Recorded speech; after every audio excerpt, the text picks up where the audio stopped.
first week of school in your elementary music classroom. What on earth do you do with these students? That is what today's video is all about. So in today's video, we are going to be talking all about the first week of school, lesson plans, activities, ideas for your elementary music students.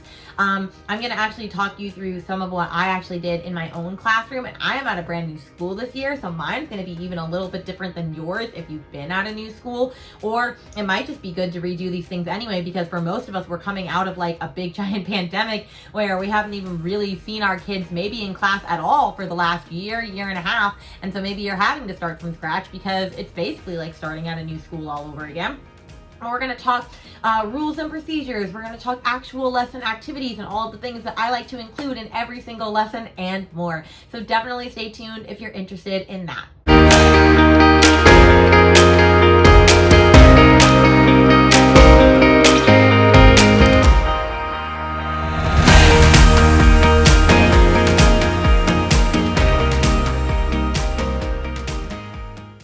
My name's Rainey. I'm an elementary music teacher, but I am also now a 6th through 8 teacher for musical theater, so that's exciting. I'm a K through 8 teacher, and I'm teaching elementary music and musical theater at a private school in Central Florida, and I'm super excited about that. I made this channel to share all sorts of tips, tricks, and strategies for music teachers so that you can help instill a love and appreciation into the heart of each of your students, and so that's exactly what we are going to do on this channel.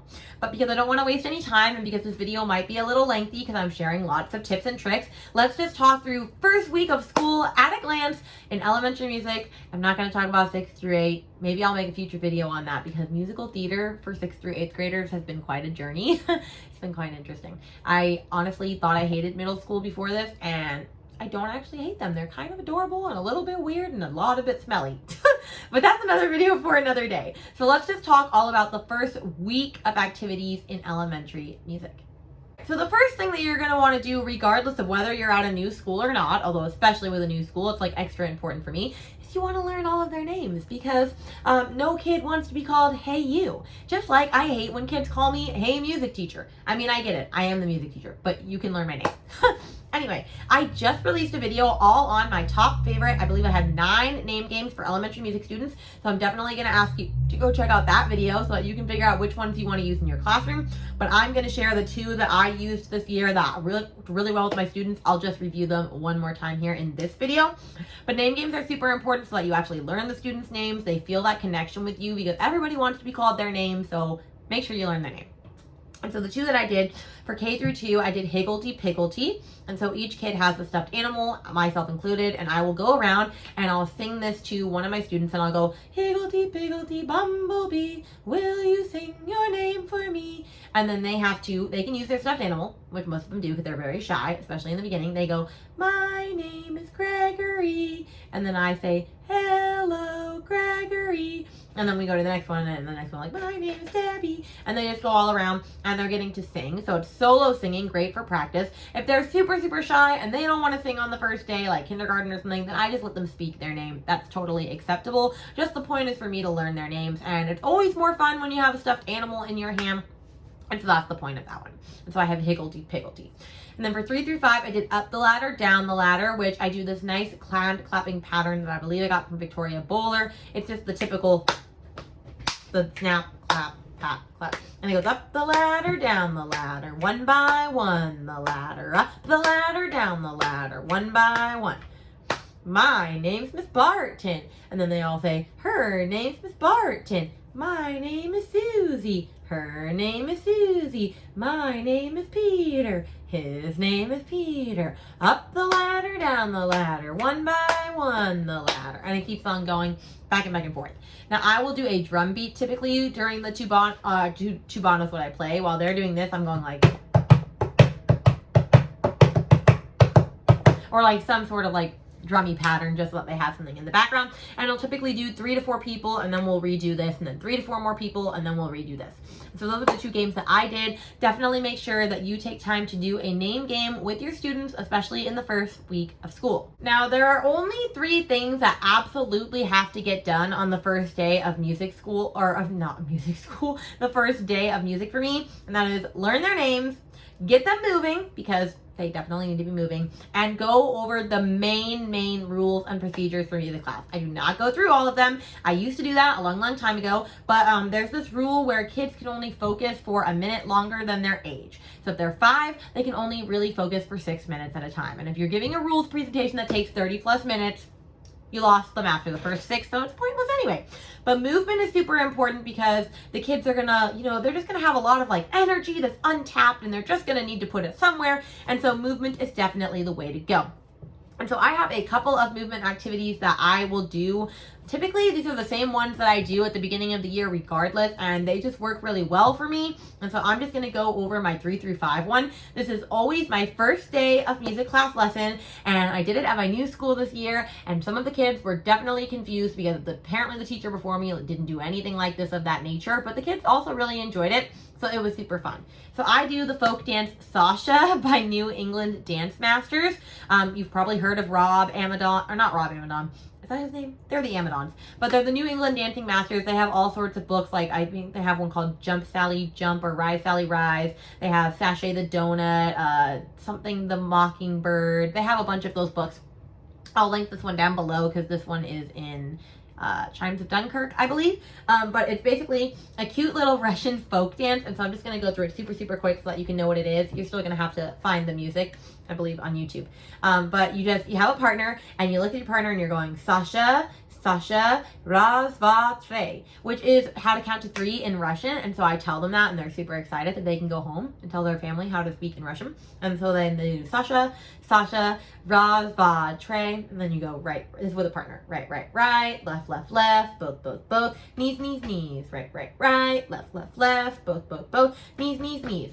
And then I tell them they can either do-si-do with their partner for the next bit for 8 counts, going da da da da da da da da da. Hey, da da da da da da da da da. Hey, they can either elbow circle, or they can do this thing, which is do-si-do, where you just walk around your partner just like this. I tell them I don't care which one they do, they just have to agree. And so, of course, some of the people will end up doing this because that's so much more fun. But then you have, like, the boys that think girls have cooties and, like, all of that sort of thing. So anyway, they dance around, and then the next part is where they're supposed to walk around the space for about 32 counts and find a new partner.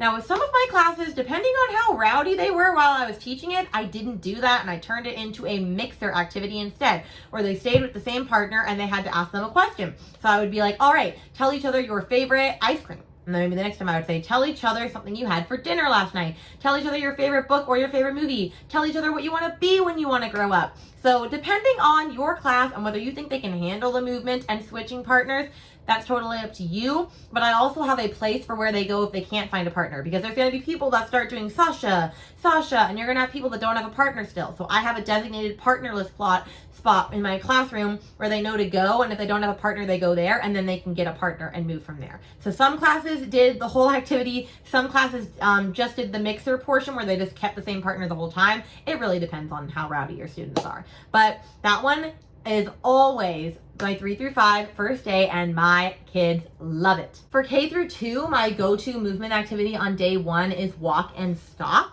And essentially the song just goes like this. So they do exactly what the words say. And you walk, and you walk, and you walk, and you stop. And they have to freeze. And you keep going. And you walk, and you walk, and you walk, and you stop. And you walk, and you stop. Walk and stop. And then, you keep going, and then you end with, you walk, and you walk, and you walk, and you stop. And then I'll change it to, and you jump, and you jump, and you jump, and you stop. And then they keep going. So you can change all different movements. Jump, fly, gallop, leap, skip, crawl, tiptoe, wiggle, twist, all these different things. And so the kids absolutely love that song. It's super fun. They get to move all around the space. They have so much fun with this. Like, I don't know why. They just absolutely live for that one.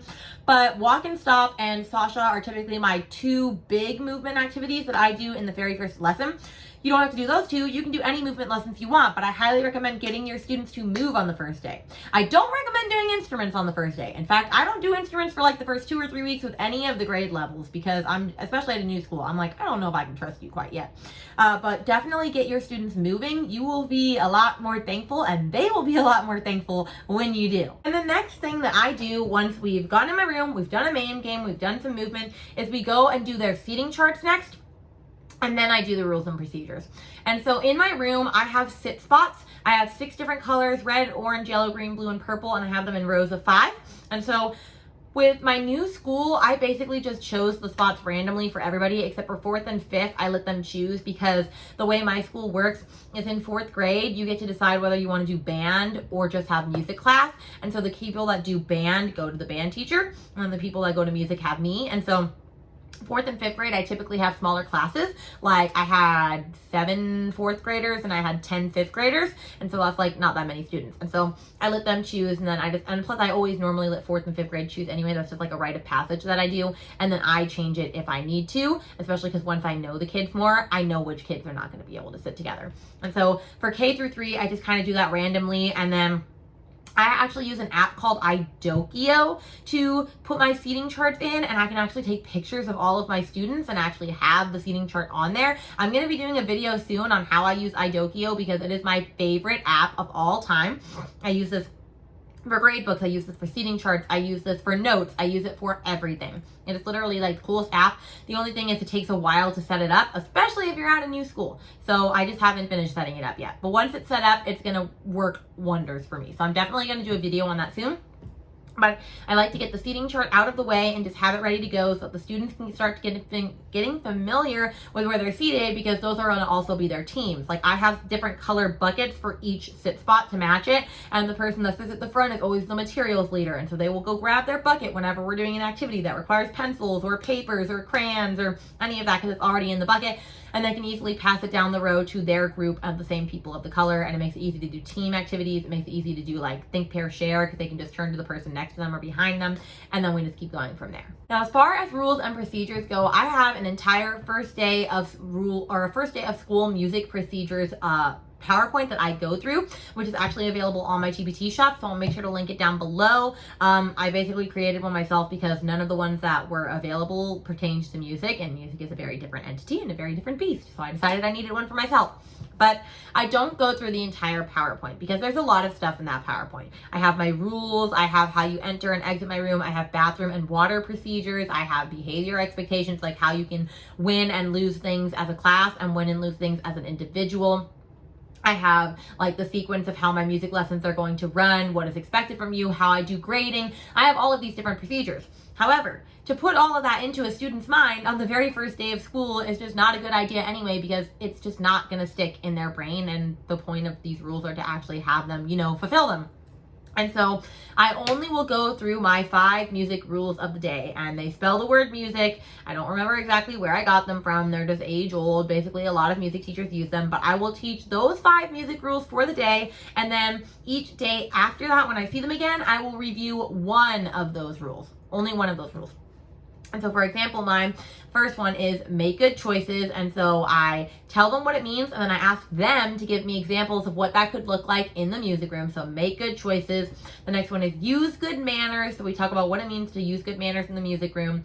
S is speak when appropriate. We talk about how you show me how you need to ask a question, and like how it's not just enough to just, raise your hand and start calling out to me. And then I is involve yourself. So we talk about participating and how you're not going to love everything that you do in here, or maybe you will because you're just super cool, but you're still going to try your very best, because I don't like math, but I still always tried my best in math. That's always the analogy I give. And then C is care for equipment, and that is where I get really silly and I show them me banging on an instrument, and they're like, oh no, stop, you're gonna break it. And I tell them, of course I am. That's why you would never do that to an instrument yourself. And so those are the 5 rules that I go through. They give me examples for each one, and then that's all I do on the first day, and then I figure the other stuff I will actually go over when it actually happens. Like when someone finally asks to go to the bathroom for the first time, that's when I'm actually going to address my rules for it, and how I have these lights on the wall, and how if you need to go to the bathroom, you have to show me the sign, and if I give you a thumbs up, you can go. If I give you a thumbs down, you can't go, and then you have to make sure you hit the light on the door on the way out so that someone knows you're in the bathroom. So that if the bathroom light is on, someone's not bothering me in the middle of class to ask because they saw, oh, there's someone in the bathroom, I shouldn't even ask right now. And so I'll address that when that happens, and I'll address different things. Like if a kid is acting out, that's when I'll talk about the behavior issues. Or if a kid needs water, that's when I'll talk about the fact that I don't send people for water in my class. And so I don't like to go with those other rules until I absolutely have to, because like I said, kids are not going to remember it all on the first day, and you should break it down reasonably within the next 2 to 3 months. You should be enforcing your procedures all the time. And so within 3 months, they're going to know them all. And so they'll just need to know some more than others, which is why I focus on the 5 music rules first. And then the last thing that I'll try to do is some sort of like rhythm review or melodic review, or just like overall review to see like what concepts we ended with at the beginning of the year or the end of the year. And of course, since I'm at a new school, it looks a little different. So for me, what I did was I made a Kahoot for 2nd through 5th grade of what things I would think they should know at this point in time going into the grade level that they're going into. And then I was able to assess and see what they knew. Like for example, I learned that my 2nd grade class, they know what a quarter note is. They have no idea what a quarter rest is. They've never actually read rhythms. They've just learned that that is a quarter note. I don't know how they learned the name of it, but didn't learn rhythms. That's beyond me. I don't know. But I also just learned that they don't know, like, they're actually pretty good at steady beat. They don't know what rhythm is. And so I just learned different things like that. And I learned that with 3rd, 4th, and 5th. And so that was really eye-opening to me. So you could always do a Kahoot, which you can just find one on Kahoot. I made them because there was none that I found that specifically had like the things that I think they should know per grade level. And so that was one thing that I did. Other activities that I have done over the past years that I really, really love is my favorite rhythm one to do at the beginning of the year is called Steal the Bacon. And I actually have a back to school version, but you can use it for any time of year. It's just has like apples on it, like teacher apples. So I'll link that down below. But basically what happens is you split the kids into 2 teams and they're in rows. So there's an alley in between. And if this kid on this side is number 1, then this kid on the other side of the other row is number 1. And so they have an enemy, a mortal enemy on the other side, and they're sitting like directly across from their people. And so what they'll do is there will be a bunch of rhythm cards that have bacon on them spread all throughout the alley. And so I will say a pattern. So maybe I say ta, ta, tigga, tigga, ta. And then I'll say a number like 4. If I say your number, you have to get up and you have to start going around the room and looking at the rhythms and find the correct bacon. Now, if you find the correct one, you pick it up and you go back to your spot. If the other person though can tag you before you get back to your spot, and if you had the right rhythm, they get the point instead.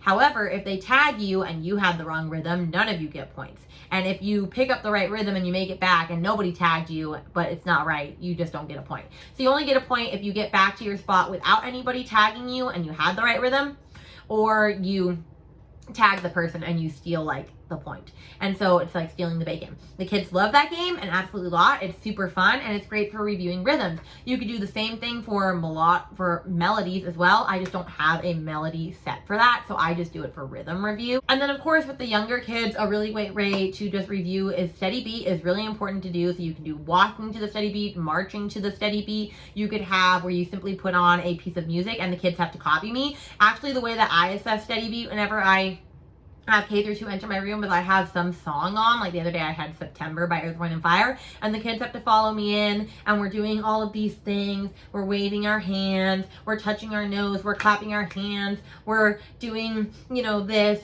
and the kids think it's super, super funny, but they also don't realize that at the same time I'm checking to see like how their steady beat is.